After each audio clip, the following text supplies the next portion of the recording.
Okay. So, hello, my name is Anna Rouse, and my research question is there a link between the rise in BMI and the rise in mental illness? Some background. According to the World Health Organization, 970 million people globally were living with a mental health disorder in 2019. According to the National Institute of Mental Health, more than 1 in 5 U.S. adults live with a mental illness. Simultaneously, 42.4% of adults in the United States are obese, according to Trust for America's Health. Our rate of national obesity has increased by 26% since 2008. So, both of these are obviously big issues and they impact a lot of people, and they both seem to be growing and growing and affecting more and more people as time goes on. And so I thought it would be interesting to see if these two issues are linked. And by finding more information about these issues and whether or not there is a link between the two, um, could pave the way for alternative therapies and treatments for mental illness. Research methods. Participants. The study is tracking 60 participants with BMIs ranging from 28 to 33, ages from 18 to 60. Each participant has been within this BMI range for 5+ years, has been diagnosed with major depressive disorder, and has been consistently taking an antidepressant for 2 years. So I have a lot of very specific requirements of my participants.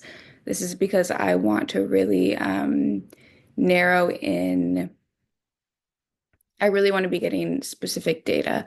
So, I don't want a small group of people. I want a bigger group because I want to see how it varies from the BMI range given and the age range given. I want to see if an 18-year-old is going to be impacted in the same way a 60-year-old is. Um, and so I want a range, and I want to make sure that the participants have been within this range for at least 5 years, just to make sure that this isn't new. This isn't something that they've only been experiencing, for like maybe a couple of months. So yeah. Sampling procedure. So convenient sampling is the sampling method used for my participants. This is not the most ideal sampling procedure, and I know that, but I think that I weighed the pros and the cons, and I feel like convenience sampling was the most realistic way to get 60 participants with all of the specific criteria that I need.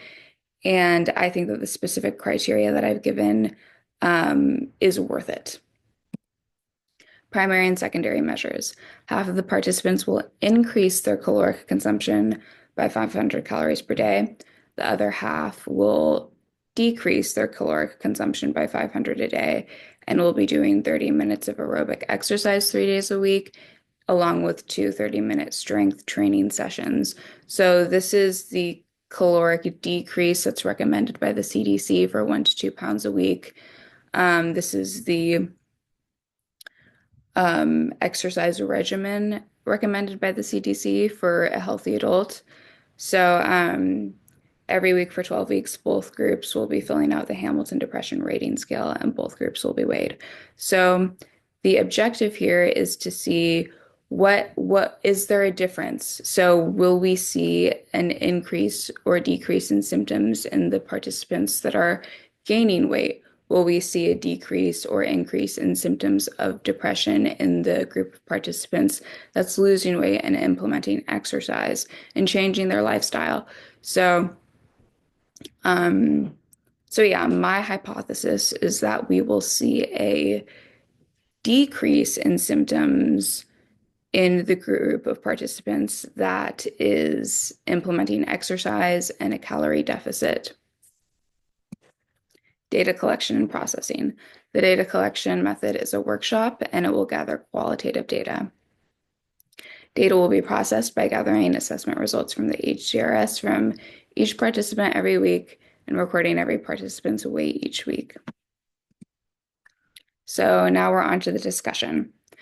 Ultimately, the findings are that a high BMI reduces quality of life and that this reduction in quality can lead to psychological issues. And now we're going to discuss some more details about my conclusion. So, physical activity. A higher BMI indicates that a person is not getting a sufficient amount of exercise per day, and a 2021 study concluded that an exercise program actually helped manage psychiatric symptoms. So, according to the National Institute of Health, exercise reduces anxiety, depression, and negative moods. So, exercise is really good for our brains. And ultimately, a lack of exercise can lead to both being overweight, a high BMI, and it can also lead to well, it's not going to necessarily cause a psychological problem, but it can amplify symptoms. So if we see a decrease in symptoms in psychiatric patients who implement exercise into their daily routine, um, it can be it can be estimated that if a person isn't getting physical exercise, it could be aggravating symptoms. So next we have quality of food.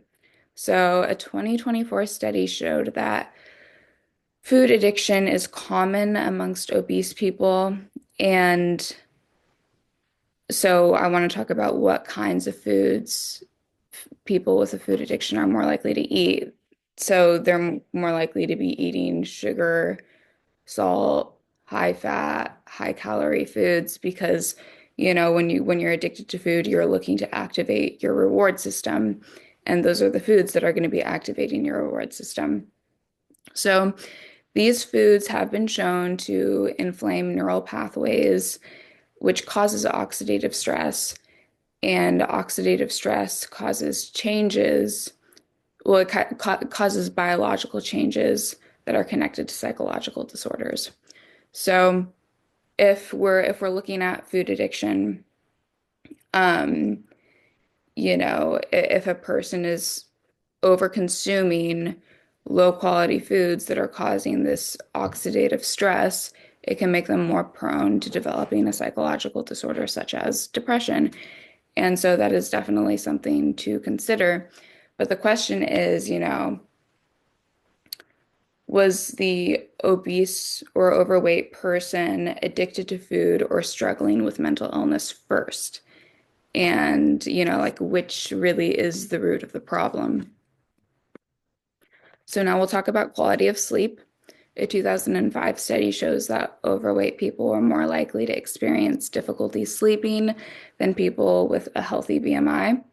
And getting enough sleep is vital for maintaining a healthy brain. If we're not sleeping enough, it can affect our memory, our ability to concentrate. It can make us irritable. It can dysregulate our mood. And so if a person is not getting quality sleep, this can potentially aggravate their symptoms.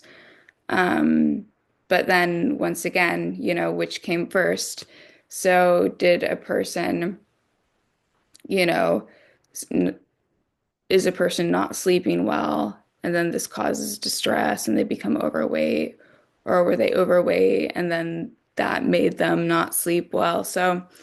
Um, so yeah. Okay. So the conclusion ultimately is that overweight people are more likely to have a mental illness, not necessarily due to their body mass, but due to lifestyle factors that can cause both a high BMI and mental illness. So ultimately, further research needs to be done to look into what really is the root of the problem. I would be interested in looking into the relationships between a high BMI, sleep, quality of food, exercise, and depression. Um, in regards to my actual hypothetical study, I would conclude based off of the research I did on physical exercise that there would be a reduction in depression symptoms because physical activity and implementing an exercise regimen was part of the plan. So I do think that there would potentially be a reduction in symptoms according to the depression scale that we have that will have the participants complete. However, it won't be clear whether this is because of the calorie decrease and the weight loss, or if it's because of the physical exercise, or if it's a combination of the two things. So again, further research needs to be done. And and it's interesting. I thought that by, making my criteria very specific, it would make, it would I would finish with a much more like conclusive sort of conclusion.